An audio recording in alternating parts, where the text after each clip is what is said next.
Hello and welcome to episode 4 of the Racing with Rob and Roller podcast. I'm Josh Roller and I'm joined as always by Rob Peters. Hello. If this is your first time listening to us, we're glad to have you tune in, and if you're returning, we're glad to have you back. We have plenty to talk about today across some good races, a number of races this past weekend in Montreal, Texas, and Michigan. But before we get started, make sure you follow Rob and I on Twitter. Rob is at RPEETERS33.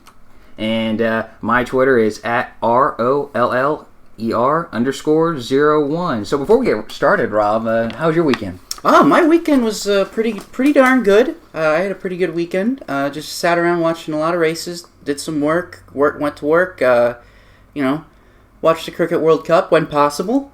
So, that's the extent of my weekend. I guess I didn't really do a whole ton of fun stuff. But how about you? Any random thoughts from you? You've got one, right? I think I got a random thought. I tweeted this the other day, but I love May and June. Yeah. Road work is going on, and roads are getting improved, better, widened, and et cetera, but I love the smell of asphalt. And I think that just solidifies why I'm a race fan. Yeah, that definitely does it. Yeah, and I had fun at the softball state championship. Oh, yeah, you were there. There. IHSAA softball state finals up in West Lafayette. Yeah, I had to learn, my phone did an update, so I had to learn how to work my camera again because I changed that around, and I couldn't zoom very easily, so that was fun. But, other than that, it's been a pretty good week since we last recorded. Yeah, no, it's been a great week of racing, great week of racing news. Mm-hmm. We've got a lot to talk about today on the show, and if you are listening to us via Spotify, thank you. We are now available on Spotify. We are now available on... I'm still working on iTunes. I don't know when iTunes is going to get us, but eventually we're going to be on all your major podcast apps. So thank you again for listening to us. Sorry it's not on SoundCloud anymore, but if you're going to charge us $16 a month to do that instead, sorry. That's a lot. That's a lot of investment for something that I'm not getting a lot of return on. So anyway, without further ado, let's go ahead and move on into the first race we're going to talk about of the weekend, which was the Formula One Canadian Grand Prix, which I have dubbed the Montreal Screwjob II. Now you're going to have to explain that to the listeners on why that is. Okay, so if you're a wrestling fan, you know what the Montreal Screwjob is. Obviously, if you're not a wrestling fan, which I'm a very casual wrestling fan, meaning I don't buy the pay-per-views, but I like to watch Raw and SmackDown from time to time.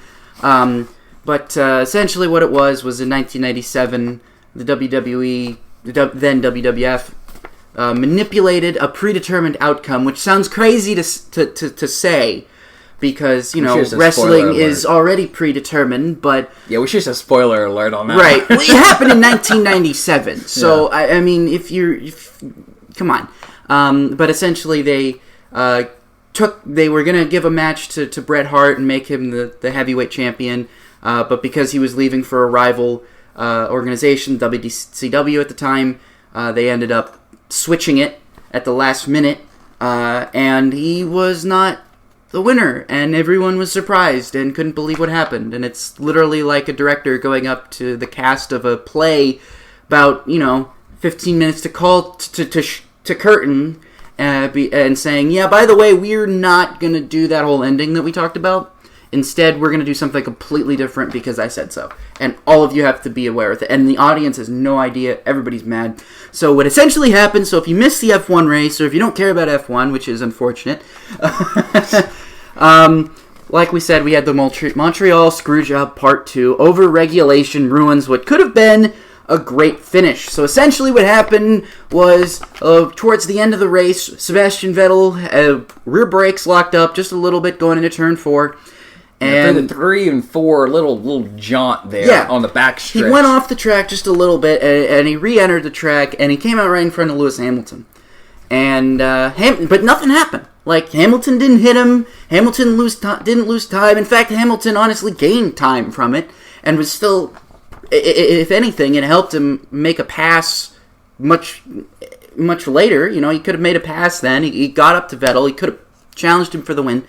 But the FIA deemed the the Vettel incident to be unsafe re-entry of the track. Yeah. And gave him a 5-second time penalty, essentially taking him, meaning Vettel crossed the line first, but was credited as finishing second. Yep. Which is the craziest thing I've seen. And then not to mention, apparently you brought this up, and I read this morning, that Ferrari almost didn't tell Charles Leclerc, oh, hey, by the way, Vettel's got a 5-second time penalty. You should probably keep your gap.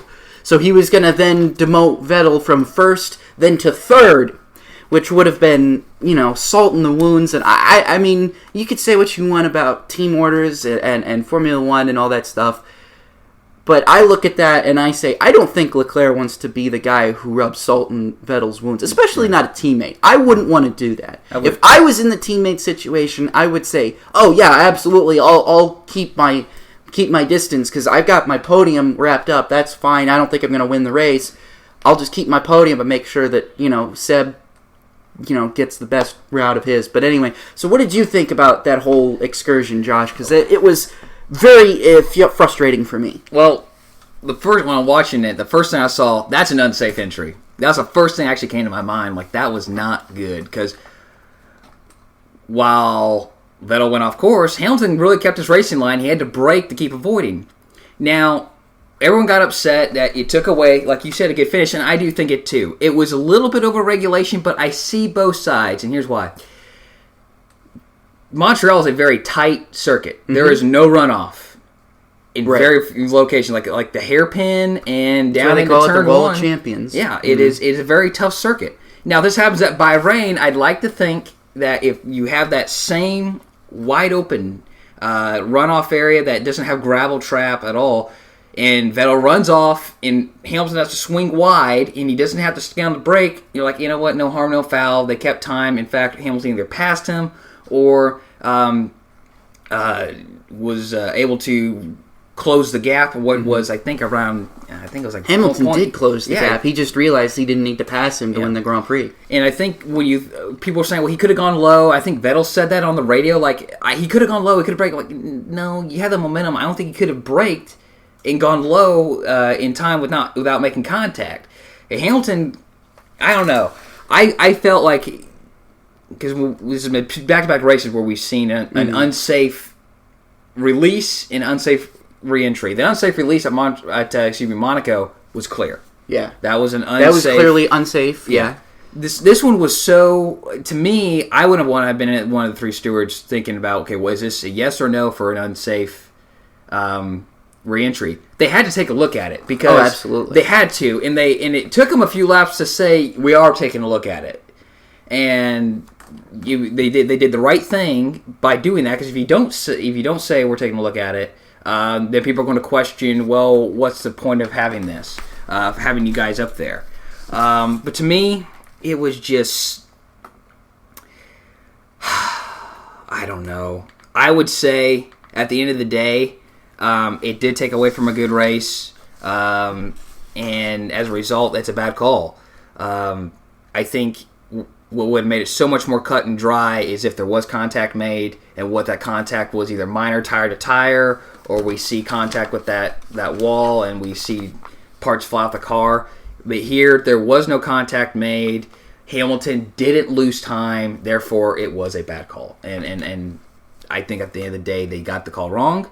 They're going to regret it, and they've set a dangerous precedent going forward at tracks, particularly like Montreal. Oh, I believe that 100%. And to your point as well, I wanted to say I haven't seen Hamilton's onboard, so I don't know like if he when he saw Vettel go off. I mean, he had to have seen Vettel go off way before. I've seen Vettel's onboard, and I feel like if Hamilton was enough back, he would have known. Okay, Vettel just went off. I mean, he's probably either going to hit the wall or Hamilton should have known where he was going to go.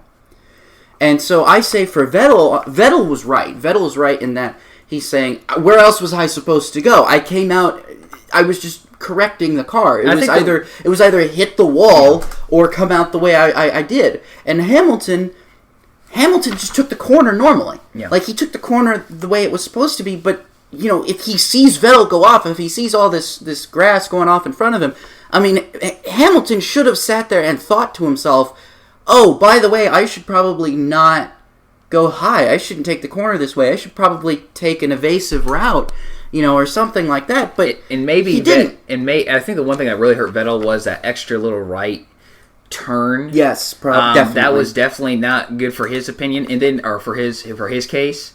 And Hamilton also maybe was thinking if he saw it, is he going to stay low, and is he going to do what a 4-time world champion ought to do in his mind? To think, and you got to remember this is all happening in a split second. It is a split second decision. So Hamilton takes the line. He's thinking Vettel's going to be on the low side, and I'm going to go fly right by him and put some separation between me and the guy who's dominated this race. So it's tough to be Monday morning quarterback on this.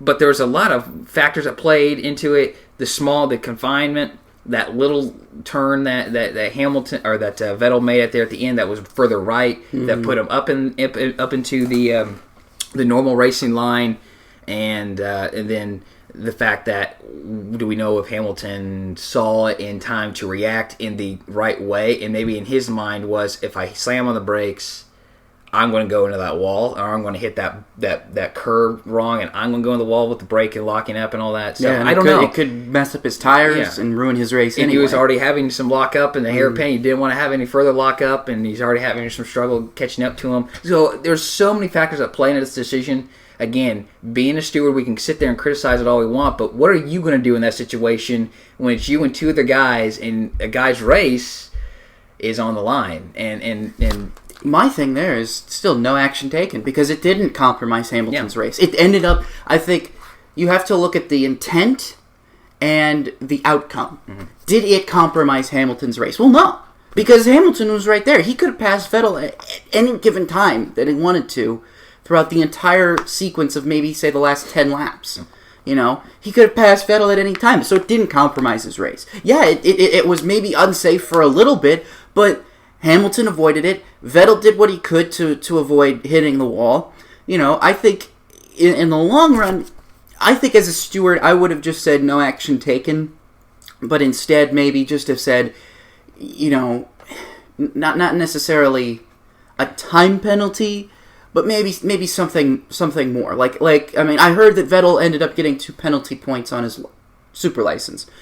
Okay, that might be more of a fair punishment than ruining Vettel's race while attempting to save Hamilton's race, even though Hamilton's race was never compromised. Yeah. And I don't think the way Hamilton felt about it, Hamilton, I think he knew that he was probably sitting in there in that situation where he was like, this didn't compromise my race. No, I just avoided an accident because Seb made a mistake, and then Hamilton was probably hoping that he could take it to Seb, and Seb was probably hoping that he could take it to Hamilton, and neither of that happened. Yeah. Hamilton ended up realizing, okay, as long as I stay within 5 seconds, I've got this race won. Yeah, that was, and for a while there, it dipped down to 3, like almost immediately. I'm like, right after we found that time penalty, like, okay, so is Hamilton going to be able to maintain this gap, or maintain the gap that he had, and eventually fought back? Oh, he came right back up, and he could have passed him on the last lap. Vettel could have gotten him back. You know, it could have been a great scrap for the win. Yeah.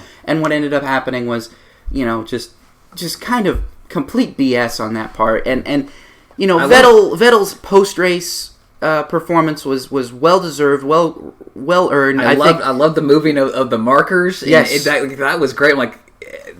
And then he goes up, and he had to be persuaded. Like, dude, you need to go out there. We're going to get in more trouble. You're going to get more trouble than if you don't. And I think he didn't want to handle it. We was talking to Martin there at the end, and he answered a few questions. Then he eventually just walked off and got tired of it. I did appreciate the fact, too, because you don't know why the fans are booing and who the fans are booing at. But Vettel made the point to say, look, don't boo at Hamilton. No, because it's not Hamilton's fault. It's not his fault. He wasn't the one who made the decision. So he's kind of shade on the I'm steward. not even so sure if Hamilton even made the call.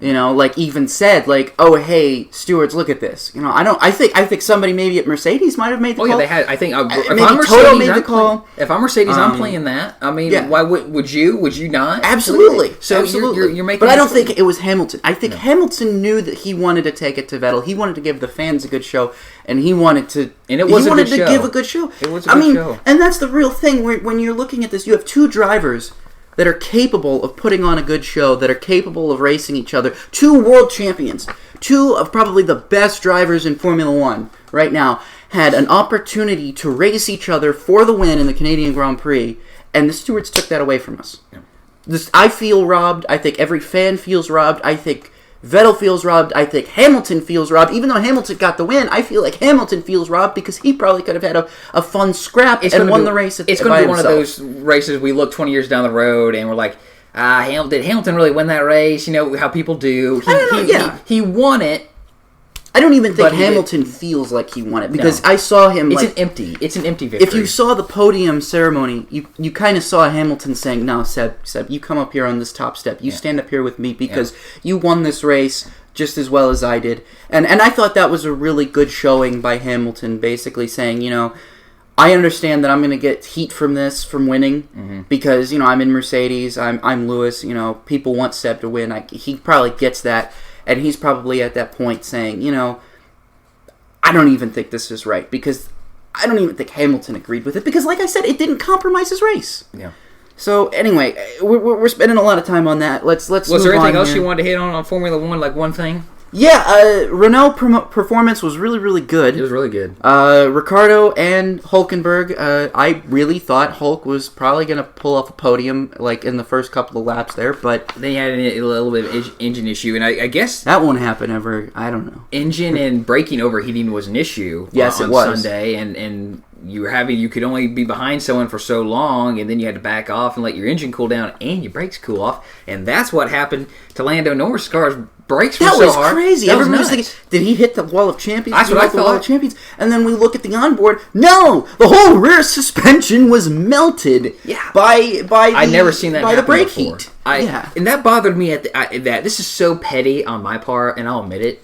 But the FIA leaving the car out on the track, I'm like, why isn't there a crane in the position where we can lift up and you can have the double yellow flag out there with no passing and let everyone just go through, but get the car off track. It was right there at the exit of pit road. It looked like something out like 1957, and you just leave cars at the inside of a track on your local dirt track, and we're continue racing along. It just didn't look right for 2019. It didn't look right for Formula One. No, and it's so petty for me to complain about that because it was out of the racing groove in a way. It wasn't. You're not going to have races. It was sitting at the exit of the pit lane, and that's the problem. It was in the inside, and I think they're thinking to themselves, we're not going to have too many races off pit road, so the guys can take a little bit of extra room and go around. But I don't think if he was over the line, the pit road exit line, it was just so. It just to me overall just didn't look right. So.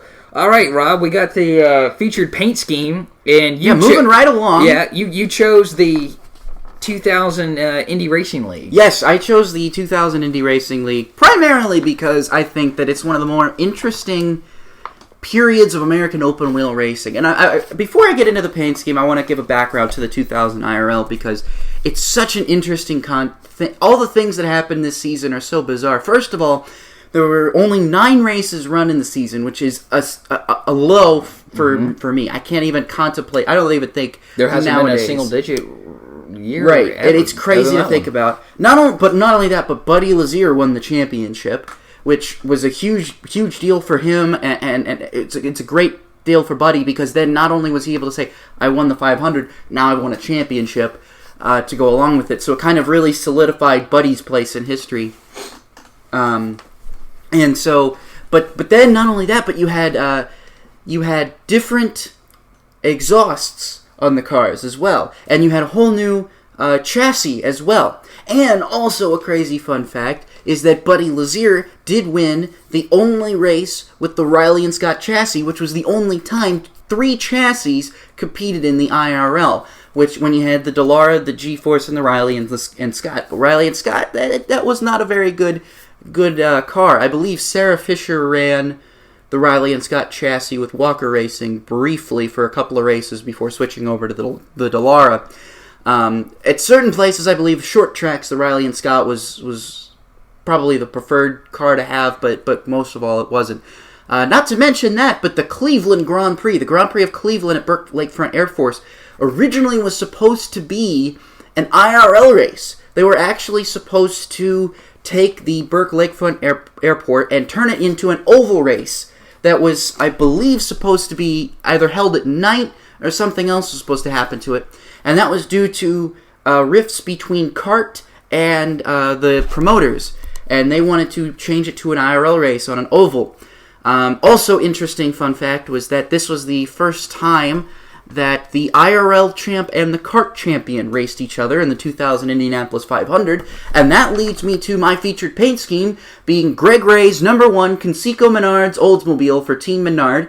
Greg Ray came off his 1999 championship wearing the number 1, which was the first time the number 1 had been used, I believe, since the inaugural IRL championship, since Tony Stewart, with Team Menard. And he took that number 1 and won the Midas 500 Classic at Atlanta Motor Speedway, which was a very good race. Actually, go back and watch it. It's a great race. Something interesting about the 2000 IRL is, like I said, with the exhaust, the change in exhaust with the new chassis and whatnot, is actually, if you watch qualifying for the 2000 Indianapolis 500, you can hear the sounds of the old 4-liter engines, the very loud stock car sounding engines, plus the naturally aspirated kind of more 3.5 liter naturally aspirated engines that we come to associate IndyCar with in that era in the 2000s with now. And it was very interesting because if you look and listen to some of those races, you can hear the discrepancies in the engine sounds, and it's very interesting, and it's probably one of my favorite things to hear because I really like that kind of feeling where all different kinds of engines are represented, kind of like back in the day when you had, an Offie or a couple other different engines, and then, you had the Menard Buick V6 going up against a Penske Mercedes, and V8, and those were very different. So, and Greg Ray was sat on the pole 5 times in 2000.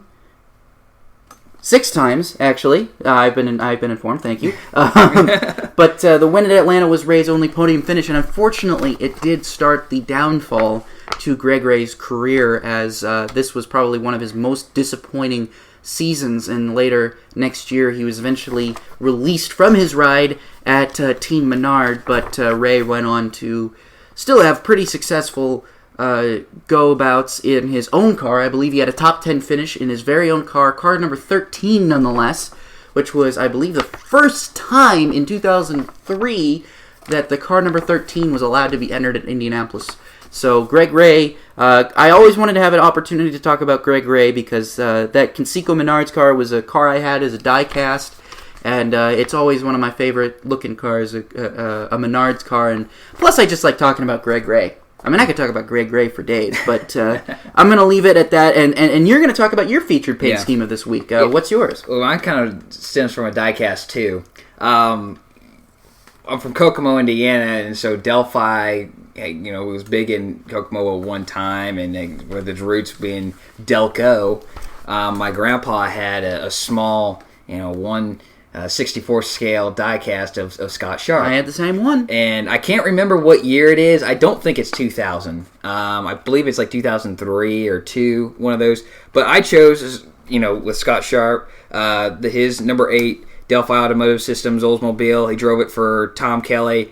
He just had one win in 2000, and that was at the Casino Magic Texas 500, and he only had one other podium, and that was at Pikes Peak that year. So. Fun fact, actually, about that Texas race that he won, the finish to that race was actually not broadcast on television because there were severe rains in the area where their transporter was, and it destroyed the satellite uplink there you go. To ESPN's feed. So they ended up having to rebroadcast the race at a later date, showing the finish with Scott Sharp. That it was a close finish, nonetheless.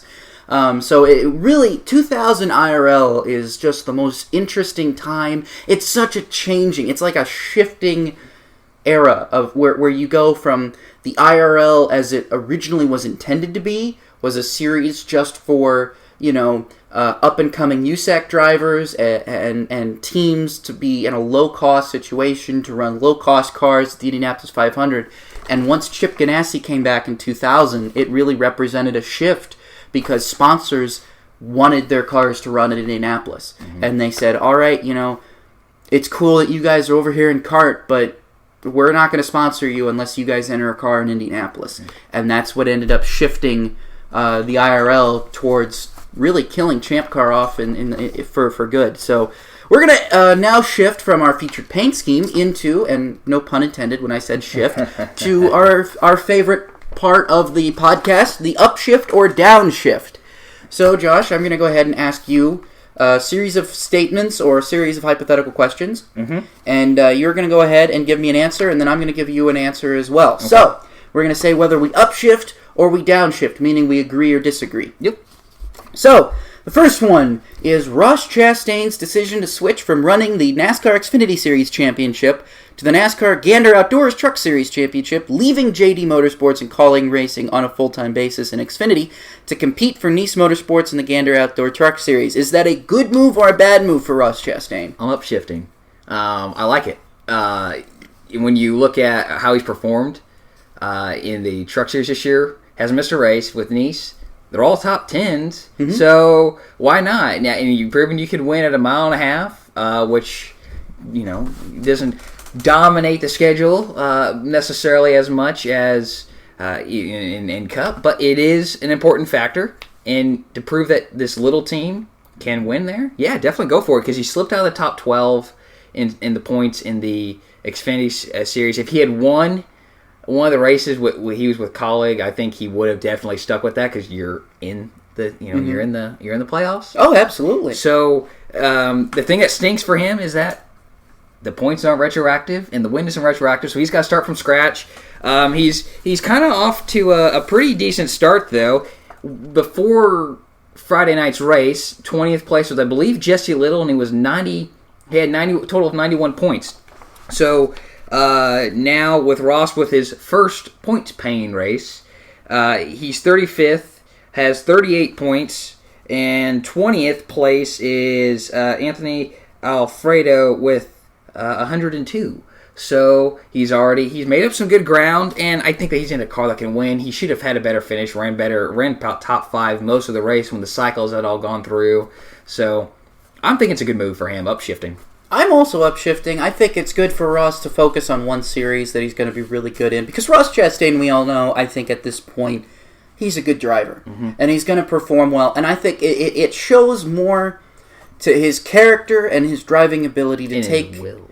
And his will, yes. To take the series that he's doing best in. And even though, I think racing with Colleague Racing is probably like a really, really good opportunity for Ross to really get out front and exposure. But if you're going to have more opportunities to actually win races, which you've already proven that you can do, I say do that. I mean, because winning races is going to get you more opportunities for sponsorship. It's going to get more eyes on you. It's going to get more publicity than finishing in the top 5 mm-hmm. or top 10 in an Xfinity race. Winning a truck race is going to be way more successful for you. So I'm going to also upshift on that, because I think Ross is doing pretty well. It is important to know that he's going to continue to drive for JD and Colleague when they have sponsorship commitments already. But he could very well win in a couple more races he's with Colleague too. So that would be just as equally good. For sure. But the championship, if he could be able to win the championship, make it to the playoffs, win the championship, that can do hopefully wonders for him and prove to potential sponsors that this guy's for real. If you not believe it already. All right, so we've got another one. We're going to move on to the next one here. Is following Vettel's 5-second time penalty in the Canadian Grand Prix on Sunday, Ferrari admitted they forgot to tell Charles Leclerc about the penalty and have him back off, nearly costing the German an additional position in the final results and 3 championship points. Do you think this was a good or a bad move by Ferrari to... It's a bad look. It's downshifting for sure. It's not really a move. It's just, the aesthetics of it. It's a downshift. You can't forget about that. You have 2 cars out on the track, mm-hmm. And, we know that Vettel has a better position in the points going into Canada, and if every point's going to count, if you're going to have a chance to beat Mercedes this year in the drivers' standing, so it's a downshift. It's an easy downshift. Yeah, I'm going to have to downshift on that too, because how do you forget that? Mm-hmm. I mean, because then you have an opportunity, you open up this can of worms where if Leclerc would have closed in on 5 seconds and maybe ended up being 4 seconds within on Vettel, now you just got salt in the wound. Now Vettel's thinking, oh wait, now I'm third? What? No, you can't do that. You've got to protect your drivers, and I think Leclerc will probably... I mean, I looked at the whole post-race.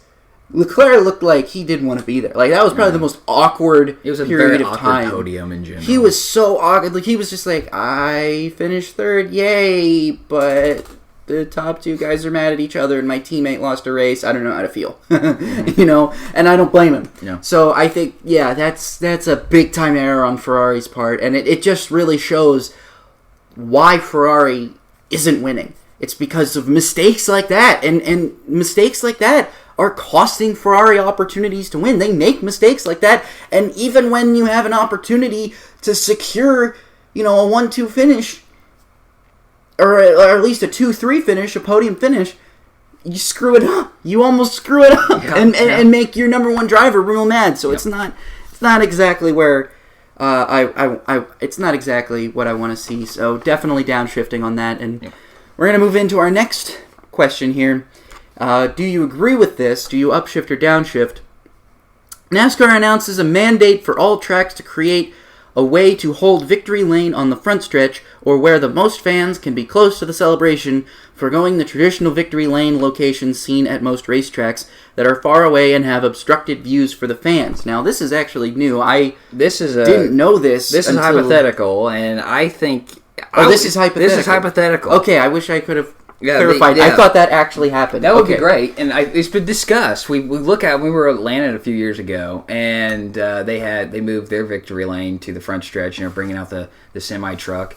Martinsville has always had the victory lane on the start finish line there.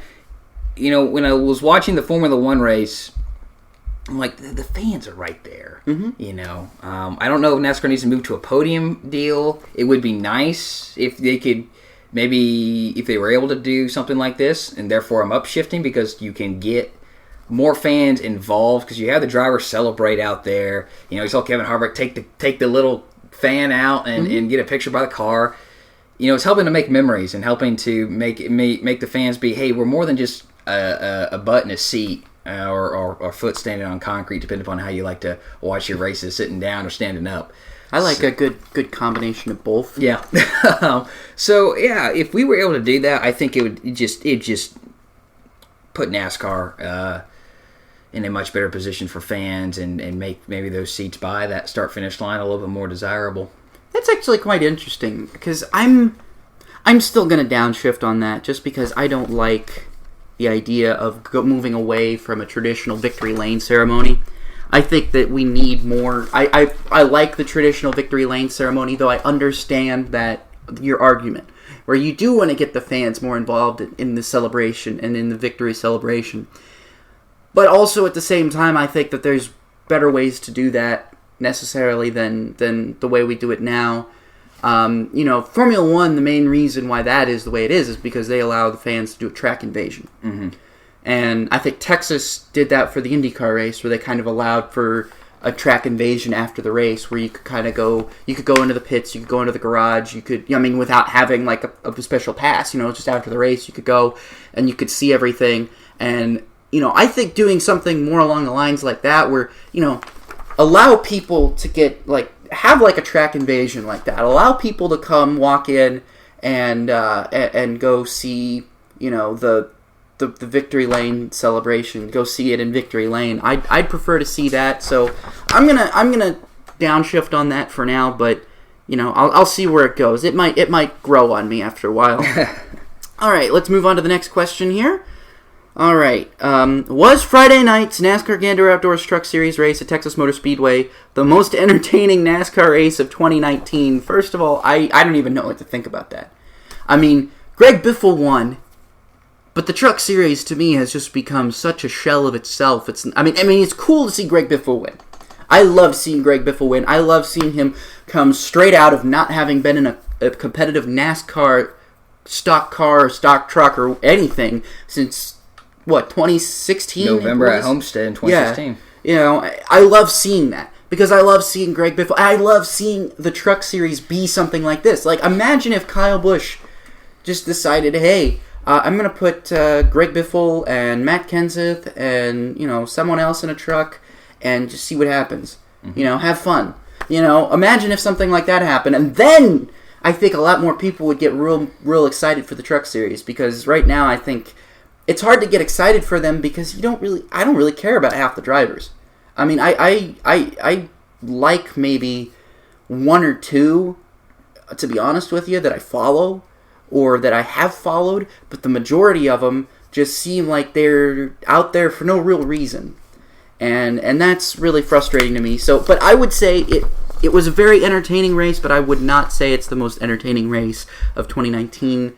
I don't think that's happened yet. I think we'll have to wait for Sonoma because I think road course races will always be the more entertaining races. So I'm going to downshift on that. But what about you? What's your take? Well, that's what the so far is for. I'm going to upshift, and here's why. We had cautions, we had short runs, and we had guys who had trucks that were difficult to drive. And I think that's what we're missing in other parts of NASCAR at this point. The cars are either too easy to drive, or don't have enough tire fall off, or don't have a good combination. At the end of the day, the average... I think we'll mention this later, but the average green flag lap run was like 7.5 laps. Okay, you get a lot of restarts. Restarts create excitement. A lot of passing. If we got strained out, had a couple long runs there at the end, it kind of was like, okay, we're getting too much spaced out, and the best cars or best trucks are racing to the top. But overall, to me, other than maybe Talladega, for Cup in April, might be the only competition that the truck race at Texas had. But so I'm going to upshift just because I was entertained. Yeah. I was like, when is the next guy going to get loose and hit this wall? And it wasn't just rookies. Mm-hmm. You had Todd Gilliland who got loose. You had Johnny Slaughter who got loose. Stuart Friesen still looking for that first win. He got loose and hit the wall. So I mean, it was a good race there. So what's the next one there? The next one is one that I am very, very passionate about because I think I disagree with some people on. But the contact and resulting accident between Colton Herta and Scott Dixon on lap 229 of 248 was caused by Dixon turning down on Herta. I 100% agree with that. But I also believe that Herta should have learned from past Texas races and known... All right. I'm going to go back to my IRL spiel real quick and Greg Ray spiel. I'm just going to get as many opportunities to talk about Greg Ray in this show as possible. So, in 2001, one of the main reasons why Greg Ray lost his ride was because in 2001, he was leading Eddie Cheever and Scott Sharp in the late stages of Texas. And he came up on, and they were all running towards the bottom, and Greg Ray came up on this slow car of Robbie McGee, and Ray went to the bottom, and it swept right around McGee, and the two locked wheels, and it slammed Ray, who was leading the race, into Cheever, and took both Ray and Cheever, and plus McGee, out of the race. Now, Herta doing that reminded me almost to a T of that incident. It reminded me very similarly. I said, Herta, he ducked down on basically the apron and tried to make it stick on Dixon. Now, Dixon should have given him more room. Because now keep in mind, if Herta, turns 3 and 4 are, still good. They haven't been ruined yet by Texas. I hope they don't ruin turns 3 and 4 like they ruined turn 1 and 2. But I just knew that, I was like, this pass isn't going to stick. What is Herta doing? But I also knew that Dixon shouldn't have pinched him. Mm-hmm. So I'm going to upshift on that because I think it was a situation in which both drivers made mistakes. Herta shouldn't have made such a dive bomb pass, and Dixon should have given him more room. What's your take, Josh? I got to know what your take is on this. It's upshift for me.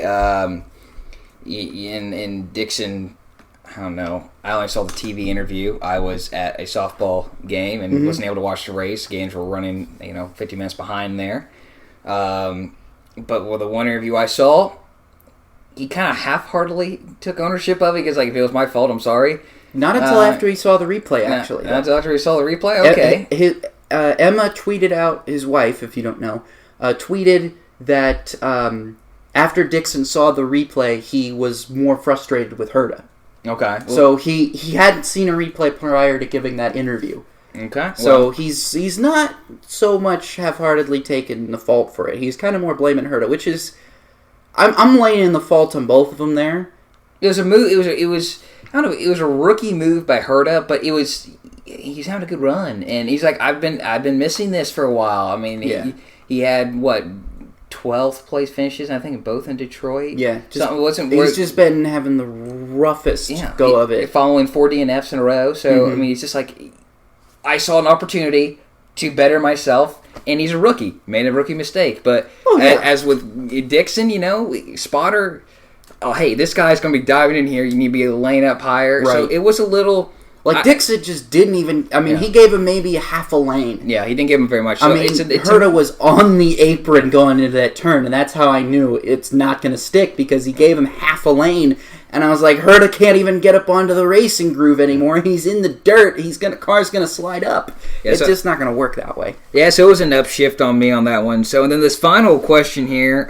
This one's actually interesting because I actually ended up seeing the ratings numbers. What was today. The final ratings? Well, I'll ask the question before I give the final ratings. So, Sunday's Firekeepers Casino 400 was delayed until Monday evening at 5 p.m. with the FIFA Women's World Cup coverage taking place in the middle of the day. We are actually watching Team USA play right now. There you go.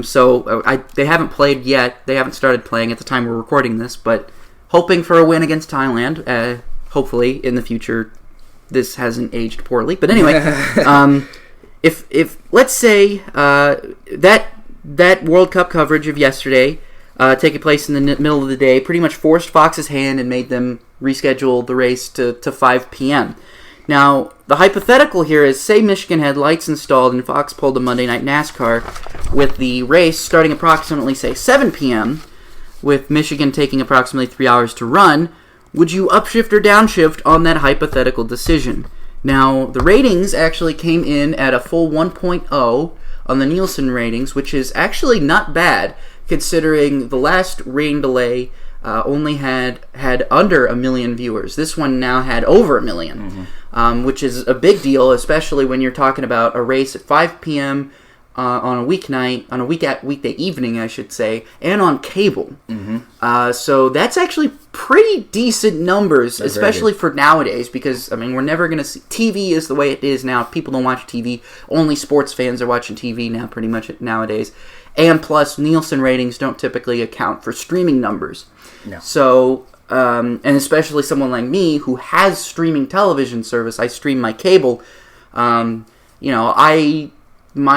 ratings don't go towards Nielsen. They go towards a different one. So to see that happen was pretty nice. But so do you think that, a Monday night race would have been better, or should it be something that should be tried more in the future? Well, NASCAR's obviously, and Steve Phelps has talked about this has kind of been a conversation that's died down a little bit. The Nashville conversation has kind of taken this place of a midday or a midweek race at night. The only one we have is Eldora with the trucks, and that's obviously not the Cup, so and it's a different crowd too that's going to watch that, so it's really not a good measure how these races would do. I would have been for it if Michigan had lights. If this was Kansas and it got delayed from a Sunday to Monday, I'd be like, you know what? Let's do it at 7 p.m. Let's take a shot. This was a great test for NASCAR. It would have been a great test for NASCAR. Is basically what I'm arguing. It's like how do you think a midweek night race would do? Now, for the fan in me, you look up there, the campground was empty compared to what was on Sunday, so obviously you're going to have people go home. But if you schedule it ahead of time, the race is going to be there. You can plan accordingly. I was pleasantly surprised. There were some pretty good numbers of fans that came back in the stands at least. I read a Reddit post that someone actually did a full 9 to 5 job and then went to the race. Well, there you go. So that worked out for some people in that case. So I would be for seeing a true Monday night NASCAR instead of a Monday evening NASCAR. Yeah, I'm going to agree with that. I'd like, when we're talking about Nashville, I'd like to see them use that Nashville market and the Nashville Fairgrounds as be like have that be the Monday night race that we run. I think that would be great because I Monday. don't think It could be like Wednesday night even. because I think Sunday and Saturday weekend is just so hard to get viewers. People just don't watch television; they're out doing things. Yep. And unless you're a race fan like us, unless you're you're listening to this podcast, you probably are a race fan. You're probably watching racing on the weekends. But if you're not one of those people, you're probably not watching racing on the weekends. So I look at things like the NBA Finals that was on. Last night. And I'm sitting there and I'm thinking, well, man, there's a lot of people watching this, and it's a big deal, and it's happening on ABC, and I'm sitting here thinking, man, if you put Monday Night NASCAR on Fox Sports, on like Big Fox, and go from there, I especially from Nashville, I think it would be a pretty big success. So that does it now for Upshift or Downshift. We're going to move on to the IndyCar Series discussion, which I was able to catch, so I'm probably going to lead a little bit more of the conversation. So the racing was good, but the passing was difficult. I had a serious problem, and I brought this up on Twitter multiple times. I had a serious problem with the fact that Turn 1 had only one groove after 600 kilometers of racing. Yep. There were multiple times in that race, towards the last 10 laps, 10-15 laps, where Alexander Rossi should have been able to pass Scott Dixon. There was no reason why Rossi shouldn't have been able to get past, not Dixon, Newgarden. There's no reason why Alexander Rossi should not have been able to pass Joseph Newgarden. The main reason he couldn't was because he kept going into Turn 1 on the outside and had to back out of it because there's no groove on the outside after there's no rain at Texas. There was no rain this weekend, which means we ran an entire truck race, a 350-mile truck race, and then, or kilometer, I don't know how they do it. It's a 400-kilometer 400 kilometer? Okay, It is 400 kilometer, okay. So 400 kilometers on Friday and 600 kilometers on Sunday, and you're telling me in both of those races, Turn 1 is a disaster. Not just for the trucks, but for the Indy cars as well. I mean, James Hinchcliffe crashed as a direct result of trying to make a pass work on the outside. That's crazy. I mean, Hinch did nothing wrong. In Texas 3 years ago, Hinch would have been able to make that pass stick. No reason why. Just Texas needs to fix that Turn 1. Why'd they ruin it? Why did they ruin it? And it's not just ruined now for IndyCar; it's been ruined for stock cars now too. Well, now stock cars they've had to put. This is the difference between the truck weekend in March and the truck weekend this week. There was none of the tire dragging, so you can't do that with IndyCar. So therefore, I think the truck race, was part of what made the truck race a little bit better, and we'll talk about that in a minute.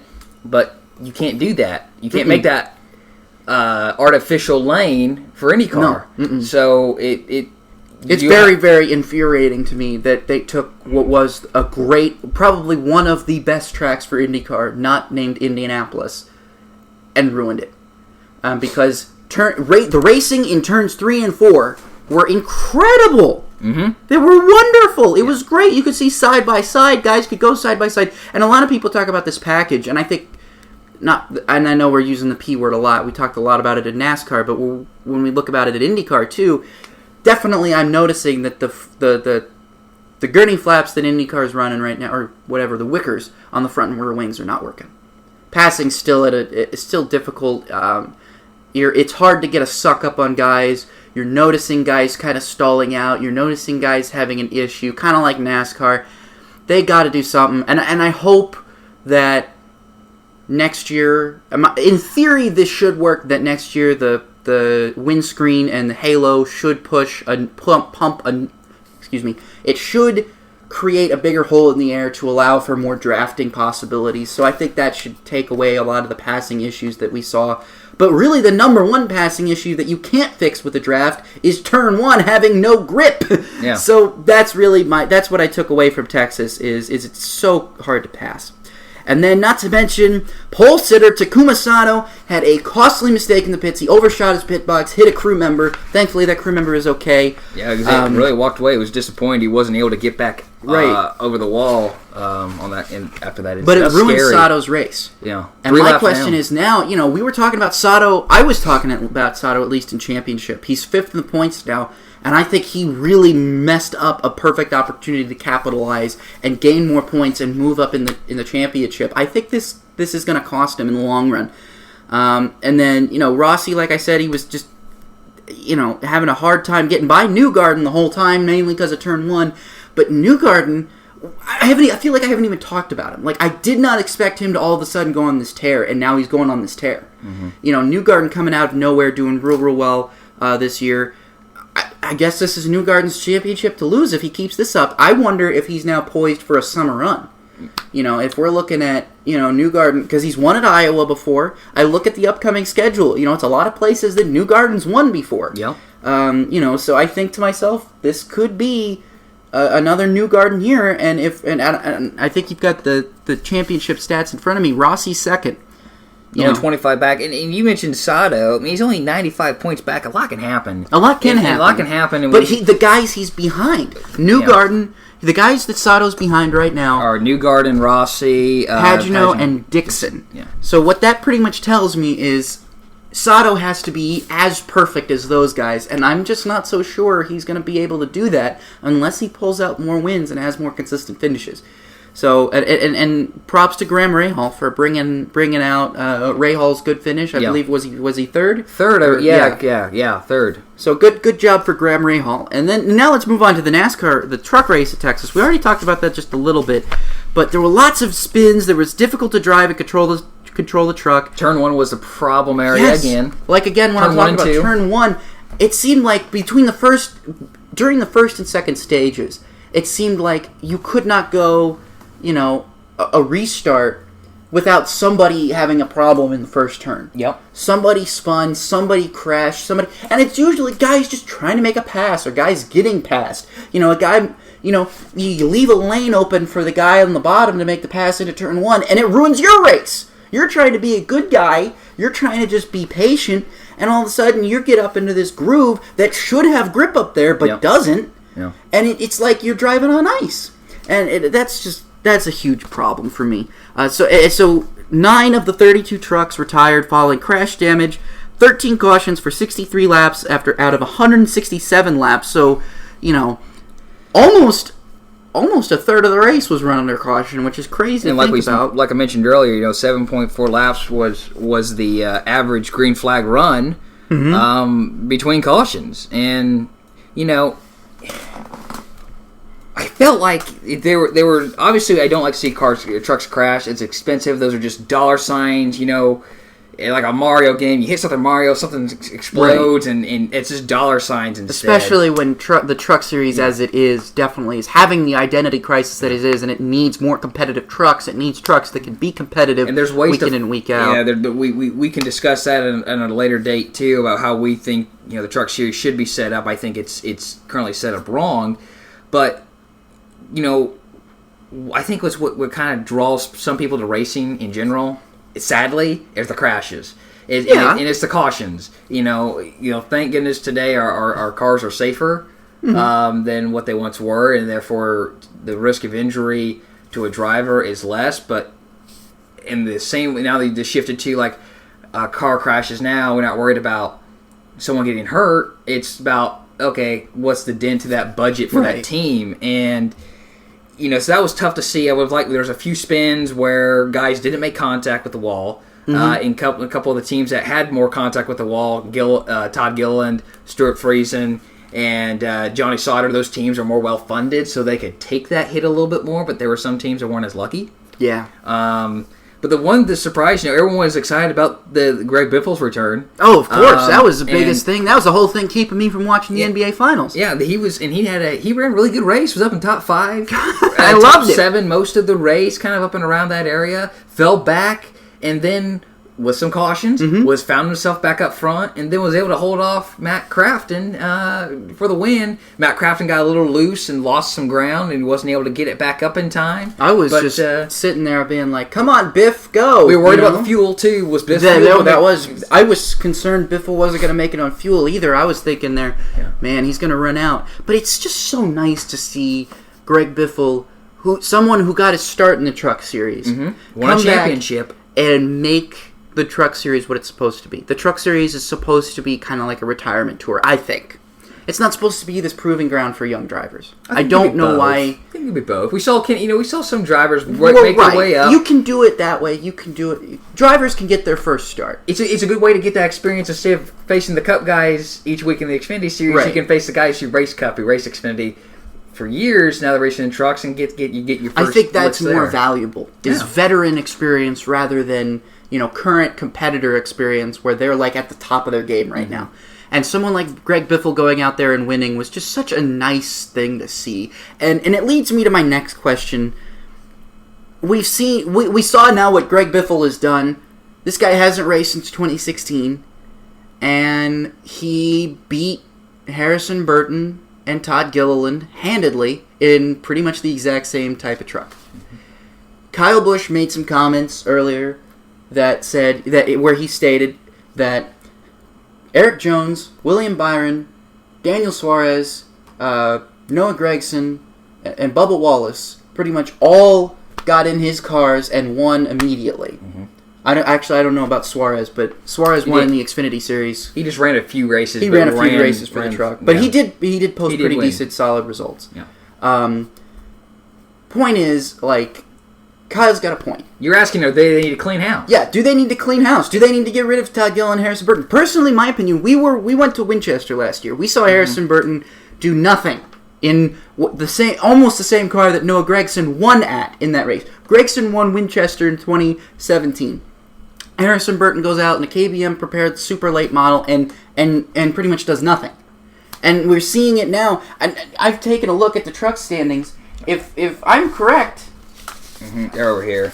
If I'm correct, I'm fairly certain, I think I'm right here, that Harrison Burton isn't even, Todd Gilliland isn't even making the chase. Harrison Burton is just barely on the outside looking in. So what you're telling me is there is a possibility for both KBM drivers to not make the chase in probably the easiest chase to make. I think the bar has been set so high. I mean, look at the guys you just listed off. Jones, Bell, Byron, those guys won immediately. Mm-hmm. So, Kyle Busch, I get what he's saying. He could either be sincere about, giving it 10, or they better, step it up, or they're going to be looking for another job. He could be serious about that, or he could be doing it for a way to motivate him. I don't know. He's not going to tell us. That's a terrible way to motivate someone. Yeah. Is basically saying, hey, by the way, you suck. Get better. Yeah. It's like, okay, how do I do that? Well, and I think part of the result of that was Todd's incident was pushing hard, to try to keep his position up there because he led early parts of the race. I don't think they need to clean house. The bar, like I said, the bar is just so high that if you don't go out and win immediately in that truck, you're done. I think Todd should have more pressure right now because he has a nearly full season under his belt, and he was running better last year. Harrison ran a few races, did okay. Now he's in his true rookie year. The problem is if you spend 1 or 2 years in trucks, you're late. Yeah, but really the problem is there's only 40 spots available every week in the Cup Series. There's 38 in the Xfinity Series. Why don't we groom these guys a little bit more and get better? Look what Chase Elliott did. He didn't run trucks, but he ran 2 years in Xfinity. He ran a couple of truck races. Ran like something like he won that race. He won in Canada with beating Ryan Blaney, I believe. But the point I'm trying to make is, Christopher Bell, yet he's older. Mm-hmm. He's like, I need to be in the Cup right now. After 1 year in Xfinity, he did 1 year in truck. Eric Jones did 1 year in truck, 1 year in Xfinity, and was up in Cup. So slow down. Kyle is just so used to winning; he doesn't like to lose. Okay, but Kyle's got a point though. He's giving these guys the best possible equipment, and they're not performing. And if you look at look at the truck series. There's like 4 trucks, that could actually win every week. How many drivers have actually even won? How many full-time trucks? There's 2. Only Sauter and Hill are the full-time guys who won this year. Austin Hill won one race at Daytona, and then Johnny Sauter's won the other 2. Like, come on, you guys should. The competition level in the truck series, in my opinion, is so low that it should not be that difficult for Burton and for Gilliland to be winning. And while I would say they should be posting better finishes, you have some good drivers in the top 5. You shouldn't. It's not an easy thing to do. And plus, Kyle Busch, he's comparing himself to Harrison Burton and Todd Gilliland. Excuse me, Kyle. Okay, dude, that's not fair to them, and it's not really fair to you either. You're telling me that you're on the same level. This is the same guy who did say that, hey, I got beat by Eric Jones, therefore he must be better than me. Okay, and that's fine. And it turned out that Eric Jones just so happened to be, I don't know if he's better than Kyle, but he's very good. Yeah, he's Eric very Jones good. is a good driver, but but Kyle Busch comparing a guy who's been racing in NASCAR since at a full-time level since 2004, you're telling me that those years of experience are the same equal as Harrison Burton and Todd? Kyle, quit BSing us, okay? That's not right. Should they be performing better? Harrison's 8th in points, Todd's 9th, okay? So, the way it stands right now, Harrison is in the playoffs, Todd is on the outside looking in. It only takes one victory to get into the playoffs, and we haven't seen 8 guys in the Truck Series yet win a race and not get in, so usually there is a race on points. Mm-hmm.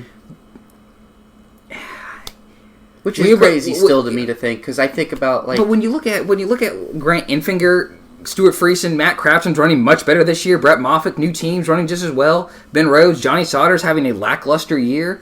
Austin Hill is kind of surprising. I think in that roll into the 16 car. Austin Hill shouldn't have even been in that 16 car. So look, the competition. There's about 10. Brendan Poole's kind of been surprising. Tyler Dipple. But there's 10 guys out there, I'm thinking, they have a legitimate shot to win a race if things fall their way. Things haven't fallen their way for Harrison Burton, Todd Gilliland. They're pushing their trucks hard. Look, I would not have said that comment in May or June. Right. I would have maybe said that comment more privately. And then maybe, if someone asked me that question come September and my guys aren't in the playoffs or aren't locked into the playoffs yet, then maybe I say my honest opinion. No, not time to clean house for them. It would be nice, maybe, to get a third truck out there that doesn't have a rotation of drivers and put a Greg Biffle in there. Put Greg Biffle in there to teach him, maybe. And teach him. Thank you. Have a mentor with them at the track each week who's not named Kyle Busch, who's also my boss. So it's probably a lot more intimidating to come to your boss for advice than it would be to your teammate, because your teammate's actually driving the truck. Thank you. So, anyway, we're going to move on to talk a little bit about NASCAR at Michigan. The racing, I saw the racing yesterday. I went through a bit of a change of heart throughout the race. In the beginning, I was like, say the first stage and a half, maybe. So maybe the first 2 stages, I'd say. I was like, yeah, this is pretty okay. The racing was close, and it stayed close, because usually the problem with this new package is the racing is close, and then right after the restart, and then after a while, they spread out a little bit. And the same could be said for Michigan historically. Right.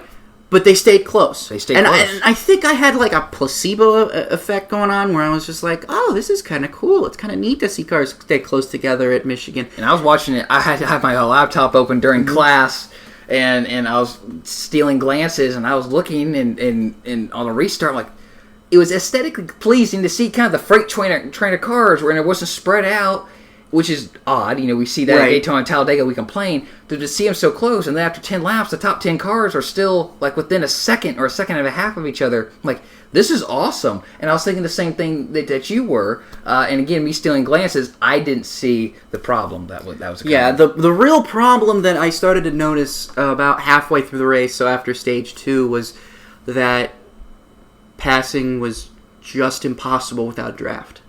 And as you got, I think when you had, the stage breaks, you had more, you had those restarts to kind of look for. So there was a little bit more action going on. But once that third stage got underway and you started to get into a situation where you had a really long green flag run, it became more and more clear that passing was just impossible without a draft. And we saw that towards the end of the race. So in the end of the race, you had Joey Logano. He had a clear, about 2-second lead or something after the last cycle. Which was huge. Yeah, which is huge for that race. Kurt Busch and Martin Truex Jr. chased him down basically by using the draft.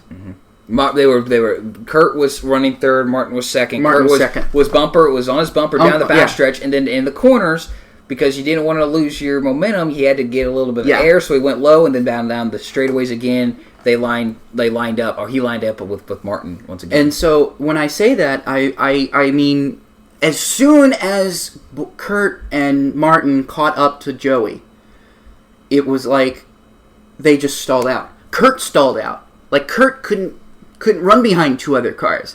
Then Martin realized if he didn't have Kurt, he couldn't pass Joey. And so it was just kind of, you saw the issues with the package right there. You saw the issues with the package, and you had a lot of drivers.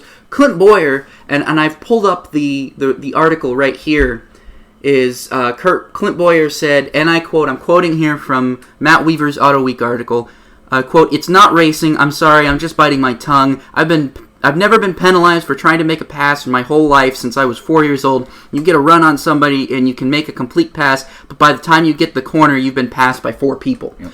And then Martin Truex Jr. echoed those statements later, saying, "You can't follow anyone through the corner." Truex said, "You have to take a completely different line. If you follow through the corner, you just lose time. You lose ground, and then you don't make that time up on the straightaway with the draft. You're just constantly looking for a way to get clean air in your nose and draft on the straights. It's a huge challenge. It's frustrating to race this way. You beat someone through the corner, and you get penalized for it. It's kind of silly." And he's right, because I spent time last night.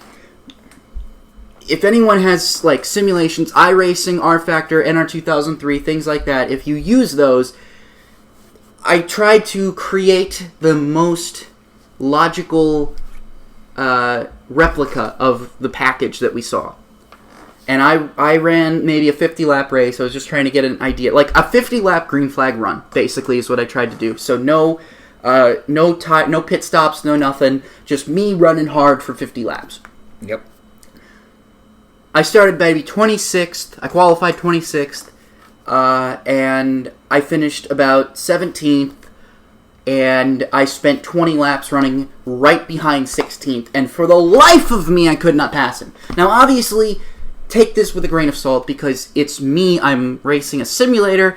I could have not done setups right. I could have not done changes with the AI correctly. But I got a sense of what these drivers are feeling. Mm-hmm. And it's so frustrating to sit behind a car for 20 laps knowing you're fast enough to pass them and not be able to pass them. Yeah. And I think at this point, this is a situation where NASCAR needs to cut their losses. They need to, that you have a break. Right now you have a break. You go to a road course, and then we go to Chicagoland. Throw this package out. I mean, just throw it out. What have we said a couple times on this podcast already? You need faster. You were going 181 miles an hour to turn 1 at Michigan is asinine. And lifting penalizes it. Yeah. So you need to go 208 in the corner. That's fast, but you got to lift and maybe hit the brake. There was no tire fall off. I asked you to confirm. Yeah, did you see two people? There was no tire fall off. Alex Bowman took no tires. He took fuel only. Was still beaten by Kyle Busch off pit road, which blew my mind because Kyle Busch took 2 tires. But yeah, he took fuel only and went the rest of the race. Where did he finish? He still finished in top 10. Yeah, you should not. This is the problem. We talked a little bit about this. It's great. Goodyear, you're proving to us that you can make a great tire that lasts and that does not fail. That's great. But your product is not drawing eyes to the screen, because Goodyear is just as fault as the problem for this race as NASCAR's package is. If you don't have fall, this package could have been, I believe, a lot better, and I would have loved to have seen it if you had tire fall off. Therefore, you have to lift. Your car's getting loose. You have less grip. And you're going to be able to pass. I did a better job at conserving my tires that first 10 laps. Now I'm passing 10 cars, and I lost 5 on the restart, but I know I'm going to gain it back. So, inching your way forward. No, I don't need tires. Tires are good. Remember at Martinsville, I told you they did it. They said that the right front tire could last 3,000 laps. That's unacceptable. No. And I don't know what the tire lasting would have been for Michigan this week, but it's not going to be 3,000 laps. But it's the package is either wrong aerodynamically or the tires are wrong. Mm-hmm. So the tires this week, if we had more wear, this package might have worked. Might have, but we will never know because we don't have the tire. And I'm not ready to throw it out like you are. I'm getting close, but the problem is we don't have the right combination of aero, package, and tire. I think if any tire manufacturer representative is listening to this podcast, which is, I know, like a 1 in 1,000 chance. Wow, that's pretty good odds. Please, for the love of all that is good, understand that we will still buy your tires. Yes. If they fall off on racing. Because I know I still associate Goodyear with great tires. I associate Firestone with great tires. I associate Pirelli with great tires. I associate Michelin, Yokohama, Continental. Don't worry.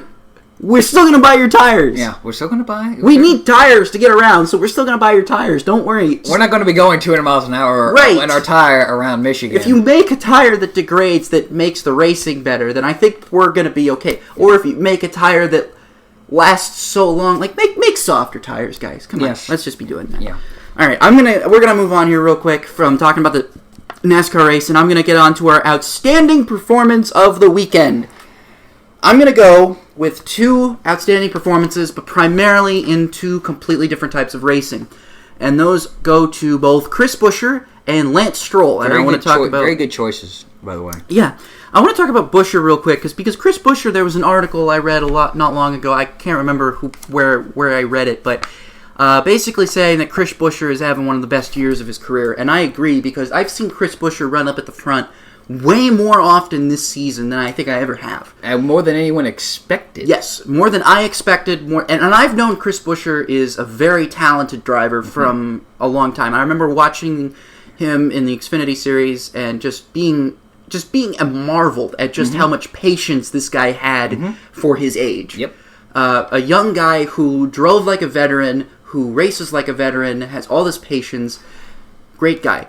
Finished 16th, so probably not where he should have finished, but still has been having a great run. He was in the top 5, in the top 10 for a long part of the day. Sometimes finishes don't indicate how good of a car you had. Right, had. that's something that people need to understand with motorsports is, finishing position and statistics don't always tell the full story. In order, and I learned this when writing research papers, is you actually have to go back and watch that whole race. Like, if you're researching something that has to do with a race car driver or looking at their performances, you actually have to go back and look at the entire race, because typically, if a driver crashes out, you have to look at where did they crash out from. If they crash out from third, they were running third. They just had an accident. That's something that people don't typically look at when it comes to racing. Also, qualifying. Where do they qualify? Well, Chris Buescher qualifies pretty well. And then another thing, going to Lance Stroll, a 9th place points finish. It's his 3rd points-paying finish this year, and a points-paying finish in his home Grand Prix is just, it's wonderful for him, because I think Lance Stroll gets all this unnecessary flack because of his father and because of his team. Racing Point is a brand new team, basically. I mean, yeah, they came from rose from the ashes of Force India, but they're still a brand new Formula One team. And to see Lance Stroll and Sergio Perez going out there and giving them and not to mention Stroll outperformed Perez. Perez finished, I believe, 12th, and Stroll finished 9th. Getting them points towards the Constructors' Championship, putting them into that midfield battle. I think it's great. It's huge for Lance Stroll, and it's great to see, because I felt so horrible for him last year at Williams, because I could tell just how bad that Williams car was. And it's bad for Lance Stroll to have a car that's so bad and not have people who can teach him. Not to mention pairing him with a teammate in Sergei Sirotkin, who was a rookie too. Who's Lance going to go talk to? Now Lance can go and talk to Sergio Perez. And I think Lance Stroll is a great driver. I mean, yeah, every driver nowadays has money. All right, especially every driver in Formula One has money. So everybody who's complaining about Lance Stroll being where he is because of his father needs to kind of pipe down, because Stroll is a fine driver on his own. And he's proven time and time again. I mean, you don't score points in Formula One by being a terrible driver. Yeah. And then so that's just where I'm going to go. How about who's your performance of the week? Outstanding performance, Josh? I really like yours. You can see the passion from the team shots during the race for Lance Stroll too, and it was nice. Again, you mentioned his home team, our home Grand Prix, and Racing Point's based in Silverstone, but it's a Canadian-based team. So Stroll is from Canada. His father's from Canada. Yeah. Everything's Canadian there. So it's just great. It's a good feel-good story. Yeah. I like seeing drivers score points or score podiums or score wins in their home Grand Prix. Yep. If Lewis wins at Silverstone, great. If Vettel wins at Germany, great. These are things that are fine with me. I chose, it's easy, and I kind of battled on this one, but Greg Biffle, I mean, come on. It was his first NASCAR race since November 2016 at the Cup finale, the last time he drove for Jack Roush in the 16 car. It was his first truck start since 2004, again at the season finale that year. It was his first truck win since 2001 at the Chevy Silverado 150 at ISM Raceway when he drove for the 99 truck for Jack Roush. He mentioned this a little earlier. He's a factor in the top 5, top 7, kind of in that area. For most of the race, fell back a little bit there on a restart.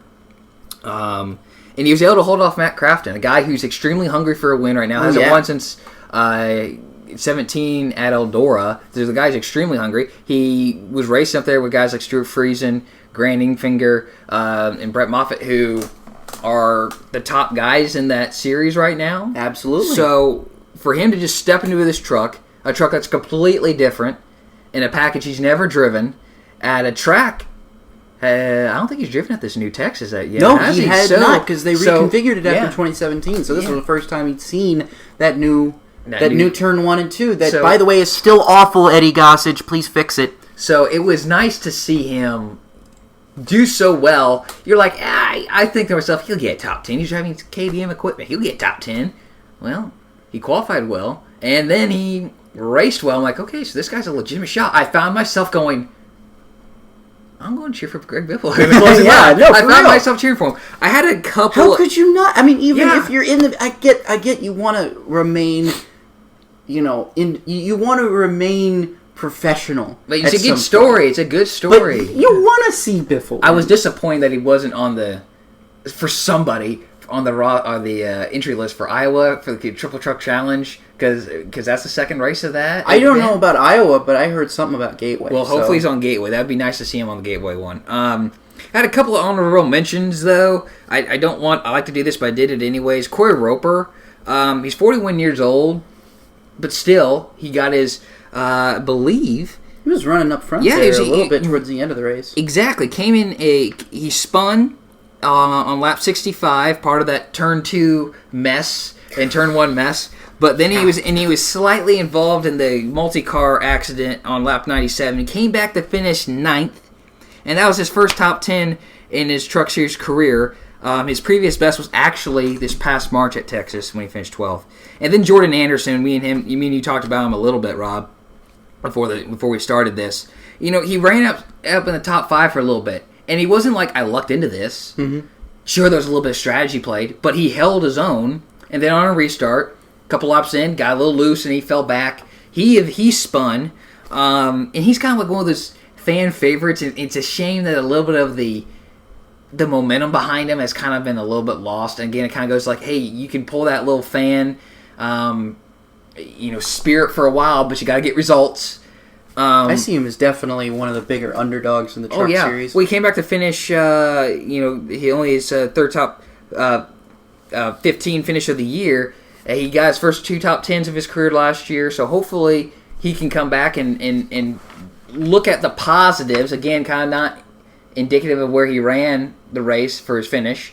So hopefully he can use this, and that team can use this as a little bit of a boost. So let's move to the featured racetrack of the week, which is, I am so excited about this. Yeah. I love this racetrack. I've loved it for a long time. I've always long said this is the coolest racetrack. This is one that is really neat. Oh, I love it. So go ahead and give us our feature racetrack of the week. So Texas World Speedway, located in College Station, Texas. Not far from Texas A&M, huh?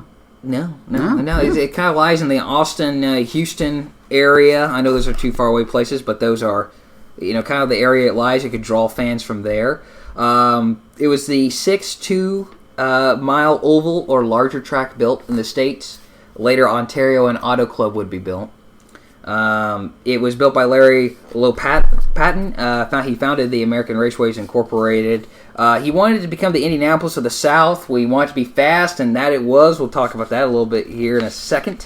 It operated from 1968 to 2017, so it's a recent closure. It hosted 8 Monster Energy NASCAR Cup Series events from 1969 to 1981, 5 of those were 500-mile races, and the final 3 were 400-mile races.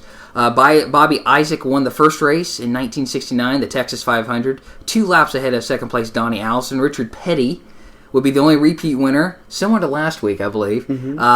He had 3 wins there. Buddy Baker, Darrell Waltrip, Cale Yarborough, and Benny Parsons were the other 4 winners. USAC raced at Texas World 10 times between 1973 and 1979, going there twice for 5 years, twice in 73 and then again from 1976 to 79. Al Unser won the inaugural race, which happened to be the season opening race in 1973. A.J. Foyt won 4 times. Johnny Rutherford won twice. It was all but the first race in 1976, the Texas 150. The other 9 races were 200-mile races. And the interesting part about the Texas 150, the lone caution, per Racing Reference, was caused by simply a rabbit. A rabbit. A rabbit. Really? A rabbit's got to ruin that. A rabbit. Got to throw out a caution there. Yeah. I felt like, it's funny, like, Racing Reference is a great place, and you can see the reasons for cautions in all these races. And I just see rabbit. I'm like, hold on a second, what's going on here? And I wasn't able to find anything in time before we did this recording to see, like, okay, what was the rabbit's, what did rabbit mean, and what all went in detailed on there. But it was a slow decline.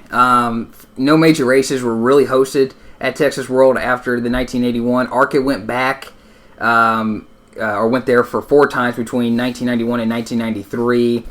The road courses remained popular, though. They had about 4 layouts. Yeah, there's a lot of layouts to the Texas World Speedway road course. And unfortunately, only part the time the oval was used was for testing.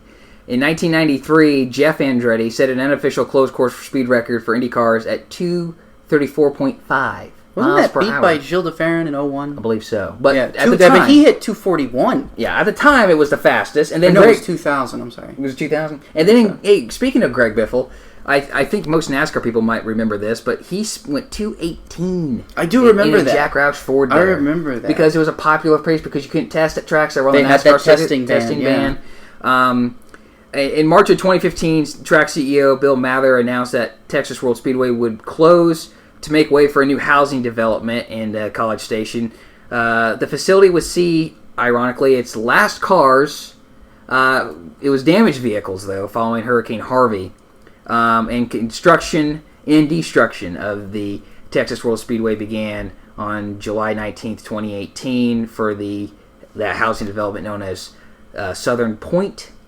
And today's featured track history was compiled by RacingCircuits.info, RacingReference.info, and the history of America's Speedways past and present by Alan E. Brown. So that was it. Texas World Speedway. It's a sad track, to see it lose a track like that. It just Texas Motor Speedway didn't do anything to help it when it was built, but it was in such a bad shape. I've seen a couple places where the facility itself was just not in good shape. I never knew that it was I honestly thought that Texas World Speedway was shut down long before that. That's true. I did too. It looked abandoned to me. On aerial views, it doesn't look like it's in good shape. No, have you ever looked at, and maybe this will be a future featured track, but have you ever looked at the current state of the Calder Park Thunderdome? Yes, I have. It looked like that. Are you saying it looks like that? Yeah, it looked. That's how Texas World looked, but Calder Park, I don't know if they host any oval races anymore. I don't think they do. But I know that Texas World was still used for a testing ground. And I just thought to myself, that would be so crazy to show up to a testing ground at a place that feels abandoned. And it's so sad to see another racetrack turn into a housing development. And I knew when I read about that, when I read about the news, I was so sad because I had hoped that someone would save Texas World long before. And they ended up not doing that, which was unfortunate. But I just don't want to see a housing development made there. I want to see it be used for some kind of racing. If not, make it a test track or something. I don't know. It is sad, and it's one of those. Unfortunately, that might be a common theme when we talk about housing. real estate development. Yeah. You know, it will be a common theme with some of our featured racetracks. So, what's in the windshield? The Monster Energy NASCAR Cup Series and the NTT IndyCar Series are both off this coming weekend. Both will race the following weekend, though. The Monster Energy NASCAR Cup Series will be at Sonoma Raceway for the Toyota Safe Mart 350 on June 23rd. The NTT IndyCar Series will race at Road America for the Rev Group Grand Prix at Road America on June 23rd as well. Which kind of leads me to a question here, Rob. You know, NASCAR released their schedule first last year. Should IndyCar have tried to put the Texas race this coming weekend, where they know the big boys in NASCAR are off, and plus you're coming off about a 6-week stretch, which is extremely busy for IndyCar, and you can shorten that for a week because you had the GP qualifying for the 500, the 500. Yeah, IndyCar's been on duels. like every week since May, really, since like the first weekend of May. So do they think they should shop to put Texas this weekend?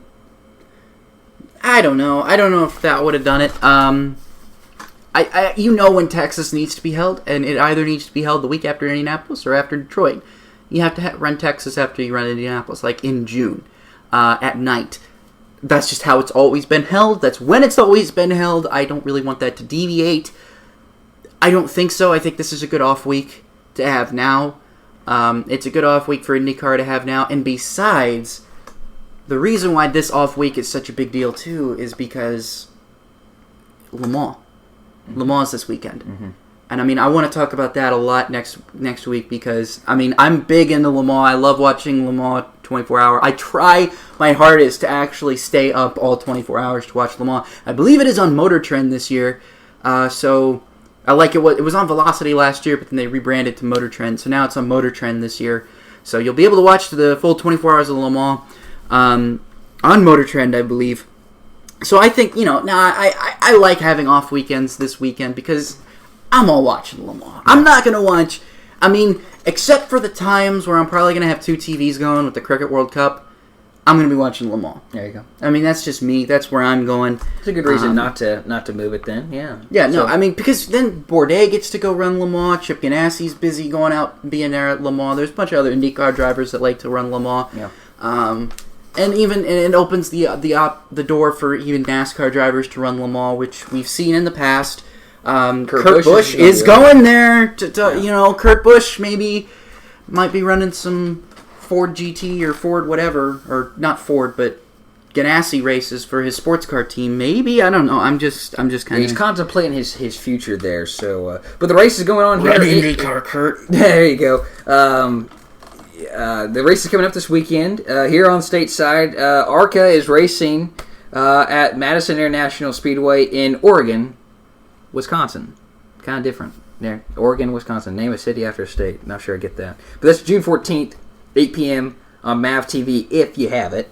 Well, I'm thinking about getting MAV TV. I'm hopefully going to switch to Fubo TV, which has MAV TV here. So, by the way, I'm serious. You can get MAV TV, but it's going to cost you. Yeah. Then the truck in the Xfinity Series are in Iowa this weekend. I always like Iowa races. Yeah. Oh, they're always great. Absolutely. The trucks, the M&M's 200. That's a nice name for a race. M&M's 200. It's like a fake fantasy race you make when you're a kid. That's true. June 15th. That's on FS1 at 7 p.m. It's race number 2 of the Triple Truck Challenge. And then the Xfinity Series race, Circuit City 250. No, this is not a throwback race. I thought it was real. 2007. What do you mean it's not 2007? What do you mean the housing market is going to burst next year? What are you talking about? That race is on June 16th on FS1 as well at 5:30. It's the last race for the Xfinity Series on the Fox broadcast schedule this year. So when we look at trying to predict a winner, we're not going to try to predict a winner for ARCA, but for the truck race, Toyota has won there for the last 5 races. John Hunter Nemechek is the lone non-Toyota to win. Eric Jones has won twice, William Byram and Brett Moffitt last year. Historically, the winner in the Truck Series starts in the top 5. Only 3 drivers have won outside the top 5. Matt Crafton in 2011 started 11th. Timothy Peeters in 2013, in the first race in 2013, started 10th. And Brett Moffitt last year started 16th. And now it's kind of tough to pick a winner because you've only had two truck regulars win this year. Technically 3 now, counting Ross Chastain. In the 9 races, because you had Greg Biffle and then Kyle Busch had won in all 5 of his starts. So who are you thinking about who are you going to be watching or maybe predicting for a truck win this weekend? I think for both of them, it's too hard to call because I think these are the races that the Cup guys are never in. So I think it's usually like a situation where I can't pick one, not just because we're running low at time, but mainly because I don't know who will win these races. I think they're both crapshoots. I'd have better luck picking the Le Mans winner than I would picking these guys. I would say for the trucks, I would go with Toyota, but there's not really. I'm not sold on Austin Hill, and as we discussed, unless Todd Gillen and Harrison Burton have great races, can't really go with them. Let's be honest, it'll probably be Johnny Sauter. I was going to say, and we're all going to hate our lives. I was going to say it's going to be someone from Thor Sport. I'm thinking maybe a Grant Anfinger. He's running consistently well this year. Crafton gets it done. And Crafton maybe can get it done. And of course, I think it'd be nice to finally see Stuart Friesen get. But I'm going to go with a Thor Sport driver for that one.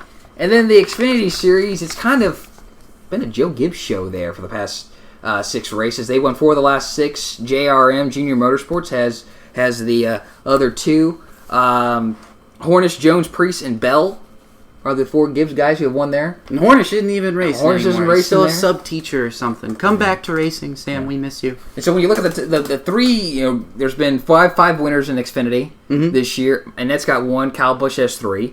Then Reddick, Christopher Bell, and Cole Custer each have 3. So I'm going to pick Christopher Bell this weekend. I think probably a safe pick. It is kind of a safe pick when you think about it, but I put money on that. Yeah. So it should be good racing. I always enjoy the Iowa races, and it's nice. There's no Cup guys in it. It's who's the best of the best in this series is going to go out there and show it. So looking forward to this. This is one of my favorite weekends when the Xfinity and truck go to Iowa. So. And Le Mans, it's my favorite. Yes, I give you credit. Yep. You love that. Le Mans I'm is very excited fun to for watch. Le Mans. Yes. I love Le Mans. I'm so excited for it. It's something like there's certain historic races that are on my bucket list, and Le Mans is one of them. Absolutely. So I'm happy Le Mans week, everyone. It's the moment that you finish listening to this podcast, it will be Le Mans week. Wouldn't that be? That was not like the ultimate. Wouldn't that be the ultimate weekend if you had Le Mans, Monaco, and 500 and the 600 all in the same week? That would be great. But that would be insane. That would be insane. Nobody could do the Motorsports Triple Crown in the same year. Not that they can't do it anyway. Yeah, that'd be tough to do that. You can't physically do it now because. Not unless the 500 gets postponed for a day or something, but driver change. We're gonna bring Monaco in. So yeah, well, that was our show. We hope you enjoyed listening to us again today. Rob and I appreciate it. Be sure to follow us again on Twitter. Rob is at RPEETERS33, and I am at ROLLER_01. Tune in next week. We'll discuss Le Mans. We'll discuss NASCAR Xfinity and Gander Outdoors Truck Series races at Iowa. And we'll kind of look forward to the NTT IndyCar races at Road America and the Monster Energy NASCAR Cup Series racing at Sonoma and the return of the Carousel. Oh, yeah. I'll get to that next week. You'll get to that next week. All right. So for Rob Peters, I'm Josh Roller, and this was the Racing with Rob and Roller podcast. Thank you for listening, and have a great weekend.